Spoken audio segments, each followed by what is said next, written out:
Well, a lot of people sent me this play to do, and oh, this is a doozy. Albies at first, one gone. Knabel's 1-1 pitch. He runs, a swing and a miss. Throw goes into center field.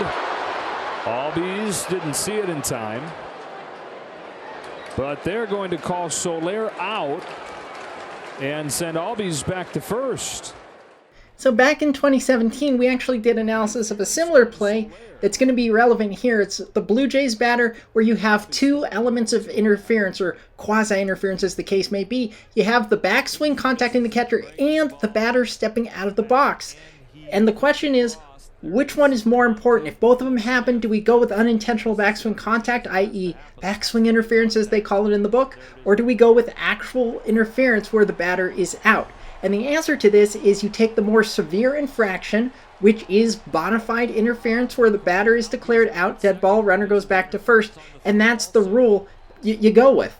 That's what Mike Estabrook calls initially, and then something weird happens. Everybody's trying to figure this out.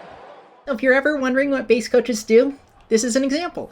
It was a 1-1 count. It looks like the umpire told the people in the middle infield that it was a 1-2 count because the batter's out on strike 3. That means that the runner's out for retired batter's interference as a teammate, so that's 2 outs. And the base coach comes in and says, no, it was a 1-1 count. It looks like there's a hug out there because maybe Betts came in and said same thing. It was a 1-1 count. So now they all have to get together to figure out what the count actually was, which will result in a trip to New York. Not replay review. Technically, it's a rules or a count or a scorekeeping check.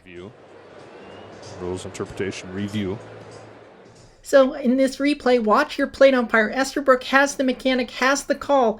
This is a great angle for it. The batter has the backswing and then falls out on front of home plate, makes contact with Smith as Smith releases the ball. And the initial call is correct by Estabrook. The penalty by Estabrook is correct. Batter out, runner returned to first, and then at some point someone says, it was a strikeout, and because they thought it was a strikeout as opposed to starting with a 1-1 count to make it a 1-2 count, they ruled a double play when it never should have been ruled a double play. That's what the outcome from the replay room will tell you, as well as Nelson signals what the count should have been, but of course it's not a 1-2 count at this point because the batter is out on interference.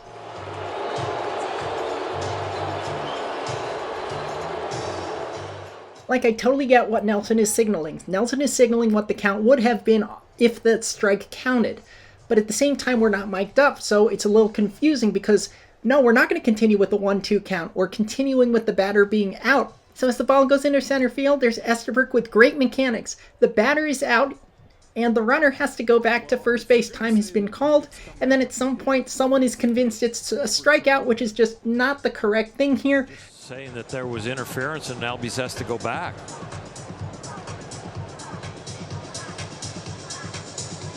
With all the different ways they've done this, they have lost me.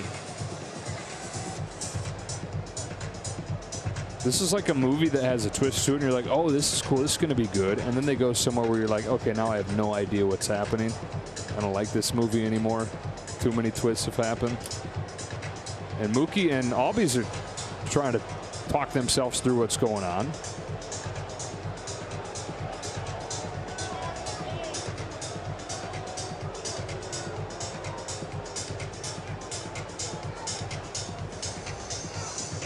Now they're saying Soler is out. And Freddie Freeman's up. Well, if it's interference on the batter, then he is out. Yeah, that's why I was like, what are they doing? I don't know why they kept saying it's a 1-2 count. That's irrelevant. He's out. Yeah, he's out for the interference, and Albies goes back. But it took 3 umpires talking about it, and then the correct signal, and then all the players being asked about it, and then they finally interpreted it correctly. Again, I think that the 1-2 signal was simply to say that New York corrected the count because someone on the field thought it was strike 3 and it was not. You know, Dave Roberts is armed with some Bob Guerin knowledge and his own knowledge. Maybe we should add some like theme music for this.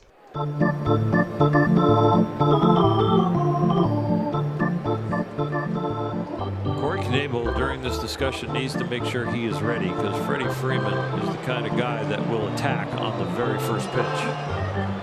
And in the meantime, Cody Bellinger's run out of the dugout. He's going to Tag Mookie Betts out of the game. Be a double switch. Holy moly. How's that for your pace of play, everyone? A 5-minute delay, and now it's a pitching change. So Knebel leaves. Blake Trinan is going to come in for Freddie Freeman. I think we've got it all sorted out. It's 5-3, 2 gone in the 8th.